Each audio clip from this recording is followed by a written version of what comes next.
नमस्कार साथीहरू, म भुवन भट्टराई। तपाईहरू हेर्दै हुनुहुन्छ WTF नेपाल। आज हामी हल्का रमाइलोको एपिसोड 335 कोलम्बस समीक्षा गर्दैछौँ।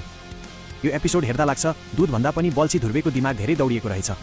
कुरा सुरु हुन्छ बल्छी ध्रुवेबाट। आफ्नै भैँसी नभएपछि बान्द्रेको भैँसीको दुध चोरी चोरी दोएर घर लैजान्छन्। यस्तो लाग्थ्यो भैँसीले पनि मनमनै भनेकी होली दुध मेरो मजा अर्कैको, तर चोरी धेरै दिन टिक्दैन। बान्द्रेलाई सबै कुरा थाहा हुन्छ। त्यसपछि बल्छी ध्रुवेको हालत यस्तो हुन्छ मानव परीक्षामा चिट चोर्दा चोर्दै सरले रङ्गेहात समातेको विद्यार्थी। सबैको अगाडि उनको राम्रै बेइज्जत हुन्छ। यति बेला नयाँ पात्र कृष्णको प्रवेशले त एपिसोडलाई झन् रमाइलो बनाइदियो।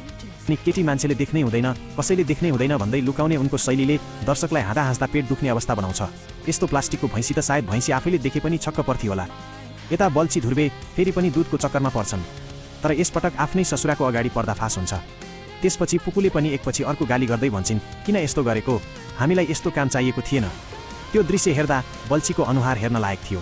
समग्रमा भन्नुपर्दा एपिसोड 335 मा कथाभन्दा धेरै बल्छी ध्रुवेको बेइज्जत र कृष्णको प्लास्टिक भैँसीले सो जित्यो भन्नुपर्छ। अब कुरा गरौँ आज आउने एपिसोड 336 कोलम्ब।